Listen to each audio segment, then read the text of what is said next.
and welcome to another episode of Puttering Outdoors. Today I'm gonna start the video indoors. I will go outdoors in a little bit, but I want to give you a little story though first, the whole reason behind this video. We are a family with only one vehicle. We have a 2015 Toyota Tacoma, and we got two kids, and sometimes it happens that our kids have conflicting schedules, and last month there were a lot of conflicting schedules, so we decided to rent a car for a month. And the car that we got was a 2022 Kia Soul, and in that Kia Soul the infotainment system had Android Auto and Apple CarPlay. And let me tell you, the features of having those two, like Android Auto and Apple CarPlay, was amazing. You don't know what you're missing until you know you're missing it. Well, that was the case for that. My wife and I, we really loved the features of that. So, it gave me the itch to either buy a new car or upgrade the infotainment system in the Tacoma. Cheapest option to upgrade the system. So I went on Amazon, found some Android head units for Tacomas that fit directly into the Tacomas. I'm waiting for it to arrive. It should arrive sometime today. And as soon as it arrives, I'll unbox it in front of you guys, and I'll install it, and I'll give you my review, of how I think it was working at the moment. I mean, of course, it's not going to be a long review because, I'm just going to install it and test it out, and that'll be it. But yeah, I'm really excited. Oh, he must be here. Let's go get it. Oh, yes.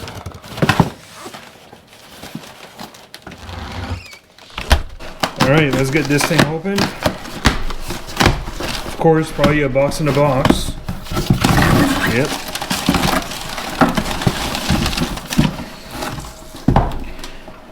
Intelligent. I don't even know what brand it is. I forget what it is. Of course, made in China. It's an 8-core 1080p Android system.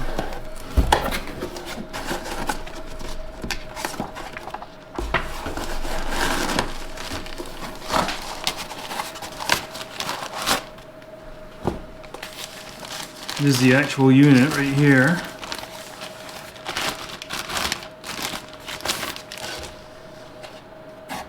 This is what it looks like. Try to get the glare out of here. And in the back they got a bunch of plugs. And what's nice with this is they give you all the harnesses. Let me get rid of this box. They give you all the harnesses to plug directly into your factory harness, so you don't have to splice any cables and do anything like that. The only thing I might have to do in order to get this to work properly is the backup camera.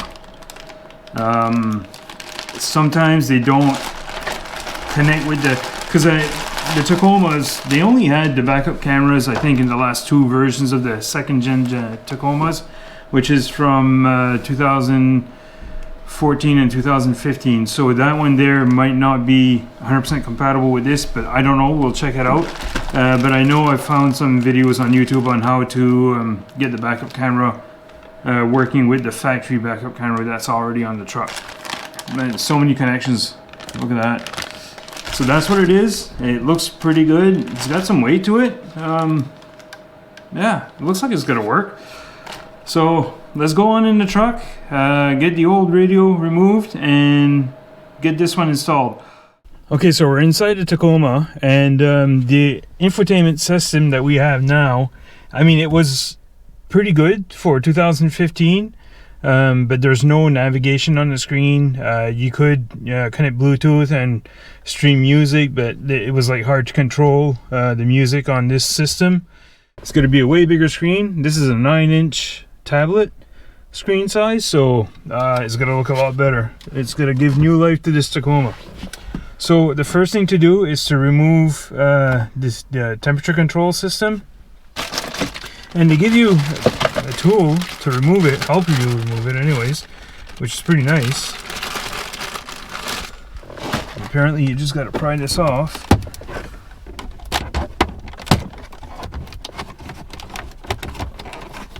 It should come out.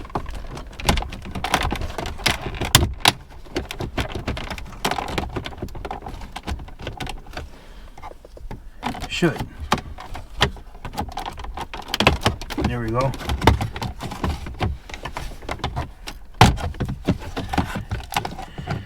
And then we'll just remove the cables from it so we can get it out of the way.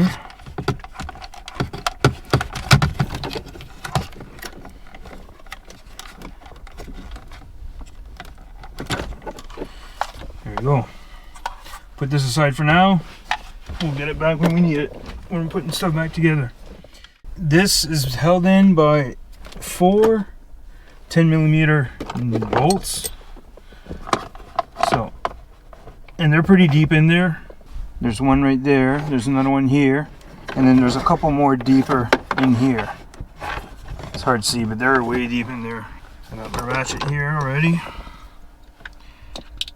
That's what's nice about YouTube. You can get all the information. I got the information of what size screws or nuts they are, or bolts, sorry. And by the way, when you do this, you should disconnect your battery. But our GoPro camera is almost dead, so we need to keep the battery connected so we can charge the camera as we're recording or as we're doing this. And apparently to remove this, you just give it a nice tug. There's a lot of plugs back here. Jeez. So many wires. Now this one. There we go. Alright, so there goes this old unit. We do have to take these clips and put them onto the new unit because they don't provide these with the new units. They're a little hard to remove apparently. There's one. Okay, so the yellows go at the top and white go at the bottom. Just gotta remember that.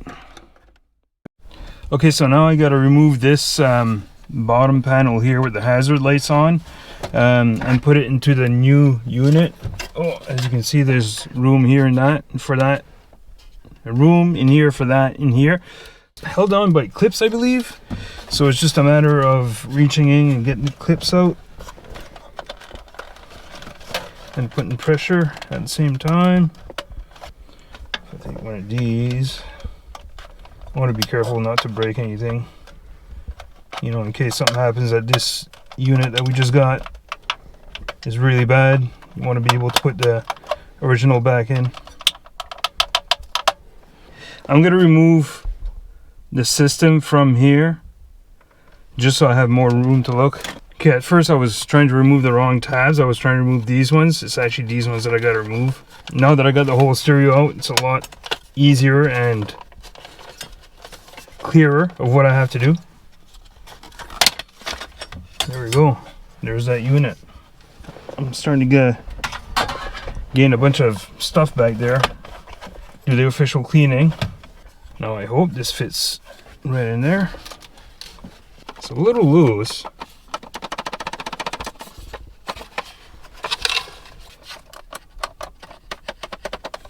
Yeah, the fitment's not 100%.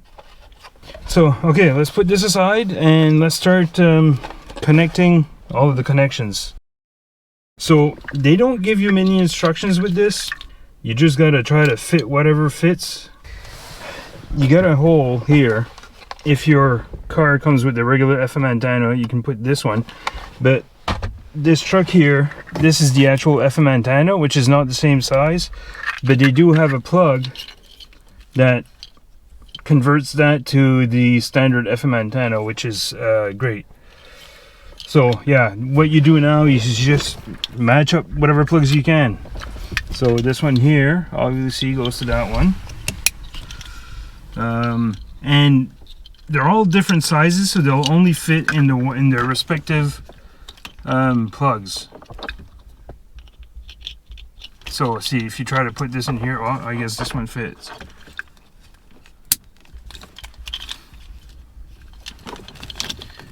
And it's just a matter of finding all the right connections. So I imagine, and trying to keep this all organized too. Boy, is this one with this one? Yeah. And you're not going to use all of the ones that came with the unit, because they support all the ranges from, well, all the second generation units. So the plugs might have changed over the years. So that what they do is they make sure that they support all of the different variations that might come with the truck. So what you should do is try to make sure that everything that's in the truck is plugged into something.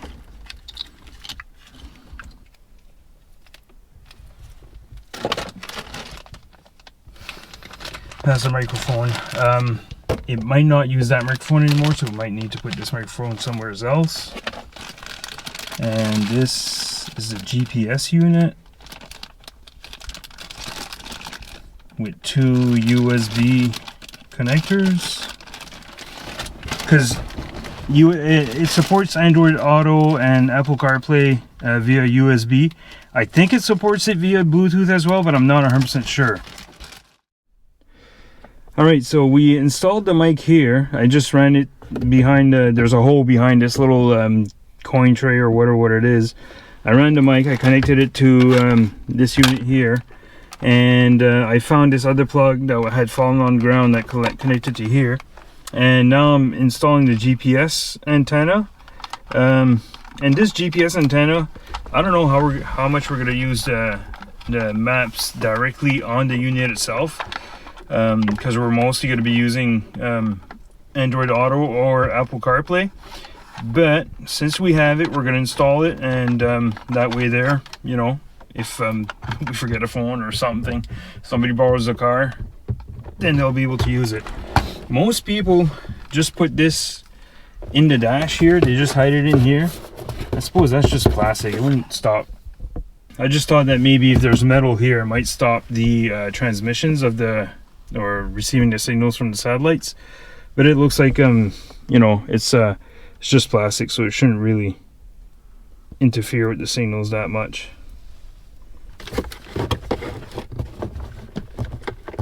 And that's where it is. It comes with 2 USB cables, and I'm not going to do that today, but later on, I got an empty spot here. I'm going to 3D print plate that can go there where these 2 ports will be available for us to connect to. And just to show you, it's on right now. So we're in the settings. If we go home, that's what it looks like.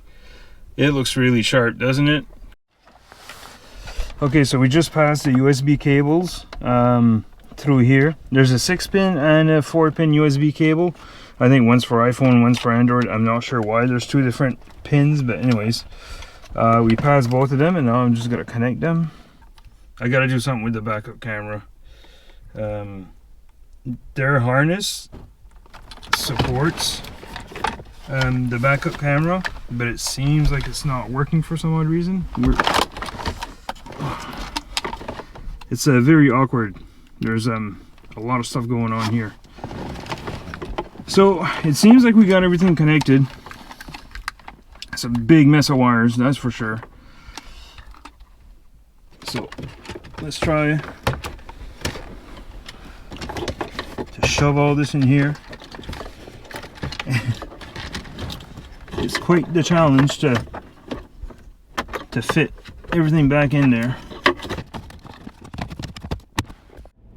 That's what it looks like. Okay. Can we connect to Android Auto?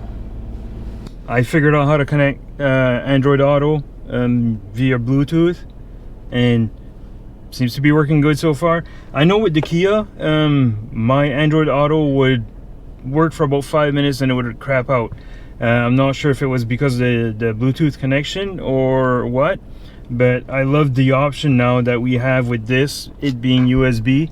I mean, USB, you can't get any interference. I know a lot of people complain that when you drive by a cell phone tower, it will sometimes disrupt your Bluetooth connection with the radio, just because the cell phone tower signals are so strong and it creates interference.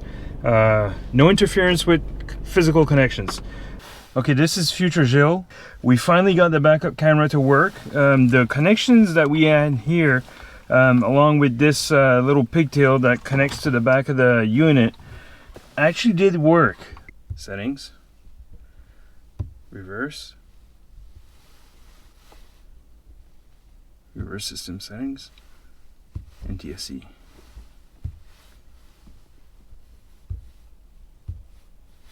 And then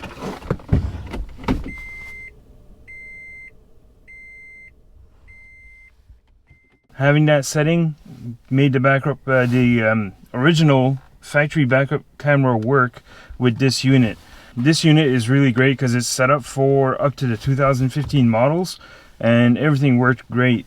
We did have one issue where Lisa's iPhone, the audio stopped working for some odd reason on her Apple CarPlay, and we just had to disconnect the Bluetooth and reconnect it in order for the audio to start working again.